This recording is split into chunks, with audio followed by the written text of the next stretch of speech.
Radio Algeria International, our voice in the world. This is the English service of Radio Algeria International. It's time for the news.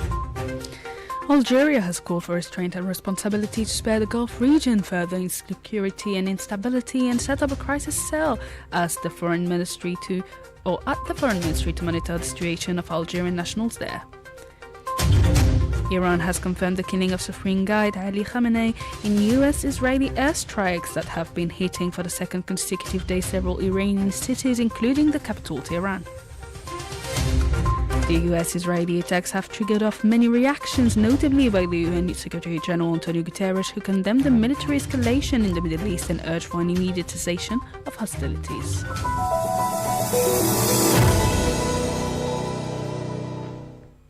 Hello and welcome to Radio Algeria International. I'm your host, Miriam Bershi. Instructed by the President of the Republic, Mr. Abdelmajid Tebboune, Prime Minister Sefi Gharieb has chaired an inter-ministerial meeting to assess the level of preparedness of the proactive action plan put in place to contain the spread of locusts in certain provinces in the southwest. The meeting was part of the ongoing assessment of the risk of locust spread and monitoring of developments in the region in accordance with updates from the United Nations Food Agriculture Organization and the use of national satellite imaging capabilities. The Executive Director of the African Energy Commission, Rashid Ali Abdullah, has said that Algeria can play a key role in strengthening Africa's energy security thanks to its strong hydrocarbons expertise, ambitious renewable energy programs and strategic geographic position linking Africa, Europe and the Mediterranean. Mohamed Khater reports. In a speech made in Algiers during an iftar hosted by the Arab African Center for Investment and Development, Ali Abdullah highlighted Algeria's strategic place in Africa's energy architecture and recalled the significance of the nationalization of hydrocarbons in 1971 as a sovereign decision that turned natural resources into tools for national development. He stressed that energy sovereignty remains crucial for Africa amid global geopolitical and climate challenges. For his part, the president of the Arab African Center for Investment and Development, Mohamed Amin Boutalbi, announced that the 12th Africa Investment and Trade Conference will be held in Algiers on May 9 and 10 under the theme Together We Open Markets, with more than 43 countries expected to participate. Around 380 foreign operators have already been registered, with total participation projected at 1,500 and agreements estimated between 1.4 and 1.8 billion US dollars. The event will cover all sectors with a focus on energy and aims to promote investment, cooperation and sustainable development across the continent. The Minister of State in charge of hydrocarbons and mines, Mohamed Arqab, has participated today via video conference in the coordination meeting of the 8 countries signatory to the Declaration of Cooperation, OPEC+, which are implementing voluntary production adjustments, namely Algeria, Saudi Arabia, the United Arab Emirates, Iraq, Kazakhstan, Kuwait, Oman and Russia. The details with Mohamed Khater. The meeting, which was also attended by the CEO of Sonatrach, Nourdine Daoudi, the president of the National Agency for the Valorization of Hydrocarbon Resources, Samir Bakhti, and other sector officials, is part of the periodic monitoring of developments in the global oil market with the aim of strengthening coordination among the 8 participating countries to ensure market stability and balance. During the meeting, the ministers held in-depth and constructive consultations on the short-term outlook for the global oil market in an economic environment that remains uncertain. Although showing encouraging signs of gradual improvement, the ministers noted that the current moderation in demand, primarily linked to seasonal factors, is expected to gradually ease, paving the way for a gradual recovery in consumption levels over the coming months. At the end of the meeting, Mr. Arqab decided to implement a collective production increase of 206,000 barrels per day during April, which represents for Algeria an increase of 6,000 barrels per day during the same month. The participants also reaffirmed their commitment to continuing regular consultations and working in a responsible, coordinated and proactive manner to ensure the stability and balance of the global oil market. Algeria has called for restraint and responsibility in order to spare the entire Gulf region further insecurity and instability. A communique issued by the Foreign Ministry said that the negotiations held under the mediation of Oman have raised and fueled hopes for a peaceful conclusion to the Iranian-American discussions. It stressed that the failure of these negotiations translated by a military escalation with unpredictable consequences is deeply regrettable. Algeria expressed deep concern at the developments taking place in the region. Meanwhile, the Secretary of State to the Minister of Foreign Affairs in charge of the national community abroad, Mr. Soufiane Chaib, has set up a crisis cell at the Foreign Ministry to monitor the situation of our fellow citizens following the dangerous military escalation and developments in the Middle East region.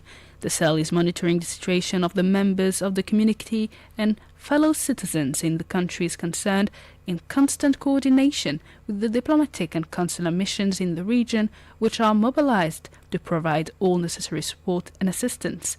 The ministry urged our fellow citizens in the region to show vigilance and caution and to remain in constant contact with the diplomatic and consular representations in order to face up to the current situation. The ministry also informed fellow citizens and members of the Algerian community in the region that a toll-free number is available to them on 00-213 21 50 45 00, inviting them to register on the DZ Travelers digital platform dedicated to emergencies and intended for Algerian citizens outside the national territory. In Iran, the state radio has confirmed the killing of Supreme Guide Ali Khamenei in U.S.-Israeli airstrikes that have been hitting for the second consecutive day several Iranian cities, including the capital Tehran. His death, together with his daughter, his son-in-law and granddaughter, was also confirmed by the news agency Fars, which also announced that a 40-day-long mourning has been declared by the government. Scores of people were killed in the U.S.-Israeli attacks that targeted several Iranian cities, including the capital, Tehran. At least 85 people were killed when a girls' school was hit by the U.S.-Israeli attacks. The attacks triggered off many a reaction, notably by the UN Secretary-General Antonio Guterres, who condemned the military escalation in the Middle East and urged for an immediate cessation of the hostilities. The UN Charter provides the foundation for the maintenance of international peace and security.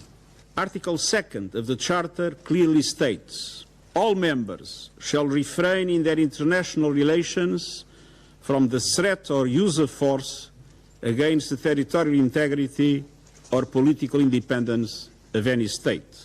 International law and international humanitarian law must always be respected. That is why, since this morning, I have condemned the massive military strikes by the United States and Israel against Iran. And I also condemned the subsequent attacks by Iran, violating the sovereignty and territorial integrity of Bahrain, Iraq, Jordan, Kuwait, Qatar, Saudi Arabia, and the United Arab Emirates. We are witnessing a grave threat to international peace and security. Military action carries the risk of igniting a chain of events that no one can control in the most volatile region of the world. Let me be clear. There is no viable alternative to the peaceful settlement of international disputes. Lasting peace can only be achieved through peaceful means, including genuine dialogue and negotiations. Reacting to the developments in the region, the Council of Europe today urged Europe as a whole to act to defuse the conflict in the Middle East, urging for the respect of the international law, including the UN Charter. The killing of Iran's Supreme Guide was firmly condemned by China as a grave violation of Iran's sovereignty and security. It once again called for an immediate end to be put to the military actions. This came as the International Atomic Energy Agency will be holding an emergency meeting tomorrow, Monday, to assess the latest developments in the Gulf region. The Palestinian Ministry of Health has announced the death of 25-year-old Mohammed Jihad Masalmi, who died of critical injuries after being shot with live ammunition by Israeli forces during a raid on the town of Dura, south of Hebron. Masalmi was shot in the abdomen during the incursion On Saturday evening, he was transported to hospital in critical condition. Meanwhile, the death toll from the Israeli offensive on the Gaza Strip has risen to 72,996, with 171,791 others reported injured since the start of the military campaign in October 2023. The Israeli occupying authorities have ordered the closure of the Ibrahimi Mosque in the city of Hebron in the occupied West Bank. In a statement, the mosque director and head of its guard, Mu'taz Abusneye, said the closure including sealing the main gates and preventing all Waqf employees from entering the premises. And a global campaign calling for the lifting of the ban on entering Gaza, devastated by more than 2 years of what campaigners described as genocidal Zionist aggression, was launched by journalists from around the world. In a video that went viral online, reporters representing major international outlets stood before the camera and repeated in unison the simple message of their campaign, calling on authorities to let them in. Reading from a shared statement, the journalists called for an end to the restrictions preventing foreign media from entering the Gaza Strip to report independently on developments there. The statement said that they had been blocked, banned, denied and restricted for more than 2 years, accusing Israeli authorities of refusing to allow journalists into Gaza to show the world the full reality on the ground. And British Prime Minister Keir Starmer has suffered another setback with the resignation of another minister and closed aid. Mohammed Khatel has more details. Labour MP Josh Simons announced that he had resigned from his position as Minister at the Cabinet Office, which helps implement the government's programme. He had been facing calls to resign for weeks following allegations that a think tank supporting the Labour Party, which he led from 2022 to 2024, had paid a public relations agency to investigate the backgrounds of at least 2 prominent journalists.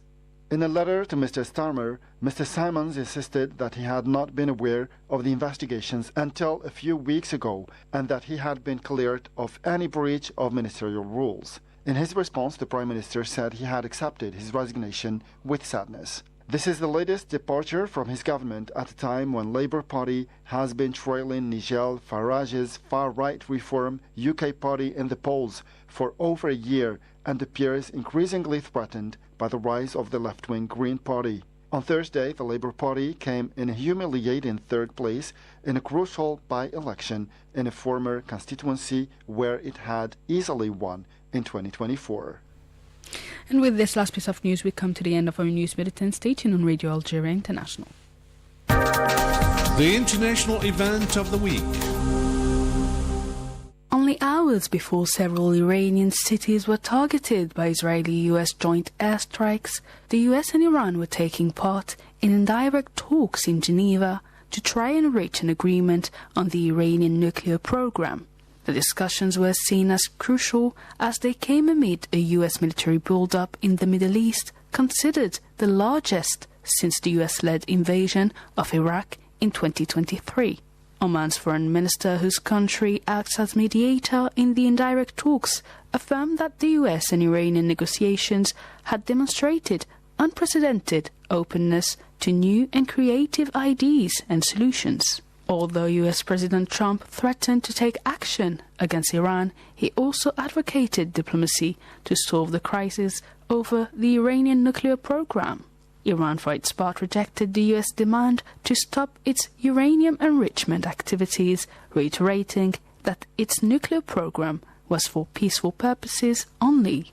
Asked if the US and Iran are ready to make concessions and pave the way for a deal that will fulfill the demands of both sides, our California-based political analyst Hamoud Salhi had this to say. What we are seeing, the joint US-Israel efforts appeared determined from the outset to launch an attack on Iran, using negotiations as a cover-up to bomb this country.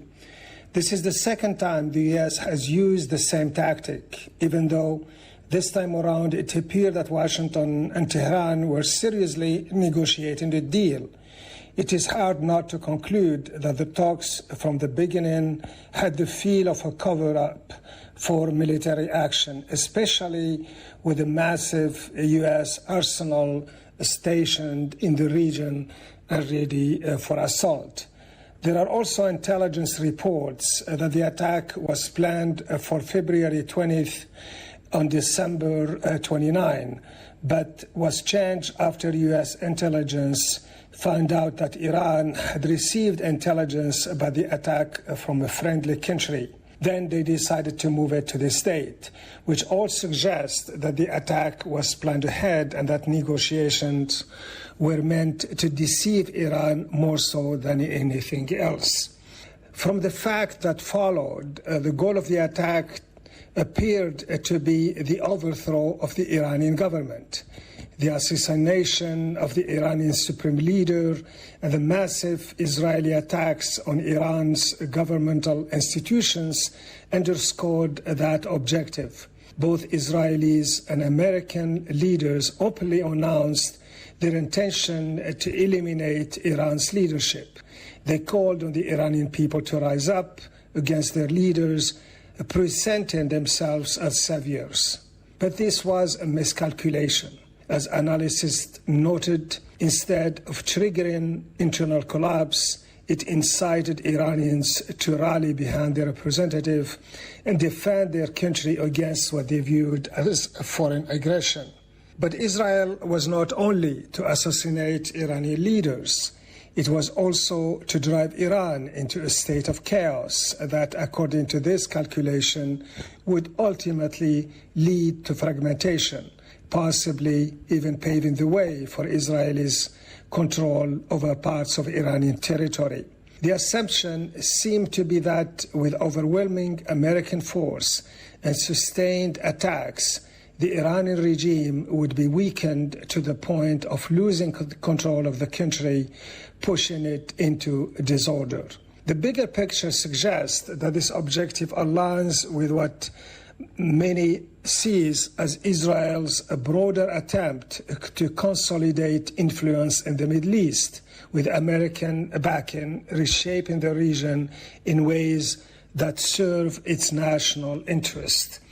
For the United States, this is also represented as an opportunity to restore its global dominance, as Marco Rubio, the Secretary of State, recently suggested, particularly with China and Russia in mind. The US-Iranian relations has considerably deteriorated since the United States withdrew from the 2015 nuclear agreement known as the Joint Comprehensive Plan for Action. Since then, the US had maintained and expanded sanctions, blaming Iran for increasing uranium beyond previously agreed limits. A key goal of the Geneva discussions is to examine ways of limiting nuclear escalation, notably through restoring international monitoring mechanisms and establishing confidence-building measures. Asked if by exerting pressure on Iran, the US is seeking to secure the same guarantees provided by the Joint Comprehensive Programme of Action, JCPOA, and aimed at easing sanctions in return for limitations to be put on the Iranian nuclear program, our political analyst Hamoud Salhi commented the issue. Israeli Prime Minister Benjamin Netanyahu and United States current leadership have long believed that eliminating the Iranian supreme leader will trigger the collapse of the Islamic Republic. However, that assumption is likely misguided. The Iranian political system has, over decades, constructed a layered and resilient structure designed precisely to withstand shock of this magnitude. Power is distributed across powerful institutions, including the Revolutionary Guard, the Assembly of Experts, and the Guardian of Council. And there is a clear constitutional mechanism for succession. Rather than collapsing, the system, may in fact consolidate around hardline elements, particularly within the security establishment. Second, the application for the nuclear issue are deeply troubling. Ayatollah Khamenei had long maintained a religious edict, a fatwa, declaring nuclear weapons un-Islamic, While debate persisted regarding the interpretation and permanence of that policy, that position, it functioned as both a political and religious constraint. His assassination removes that constraint. A successor may not feel bound by the same doctrine, especially amid heightened perceptions of external threat. There is already a growing current within Iran arguing that only a nuclear deterrent similar to North Korea's model can guarantee regime survival. This event is likely to strengthen that argument dramatically and could close any remaining space for nuclear negotiation. Third, regionally, the consequences could be explosive. Iran and its network of partners, including Hezbollah, are likely to interpret this assassination as just an act of war. Hezbollah has previously warned that major actions against Iran's leadership, especially the spiritual leader, would fundamentally alter its posture. This could mean withdrawal from existing understanding or ceasefires and a return to sustained military confrontation with Israel. Escalations across multiple fronts, Lebanon, Syria, Iraq, and potentially the Gulf, becomes a serious risk. Globally, the assassination may further polarize international alignments. Major powers such as Russia and China could frame the killing as an unlawful regime targeting, while American and Israeli government may face diplomatic backlash across the global South. Energy markets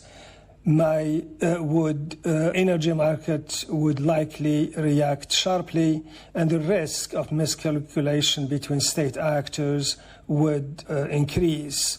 In short, rather than weakening Iran strategically, the assassination of its prime leader might harden its policies, accelerate nuclear ambitions, and ignite, as we are witnessing, a far wider regional conflict.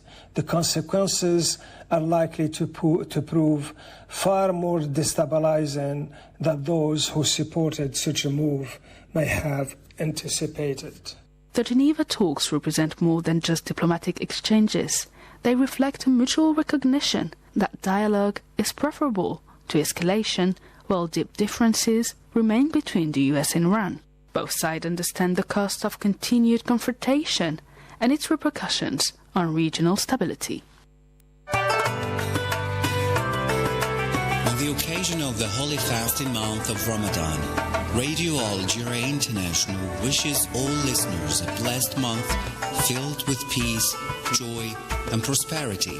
May God accept your good deeds.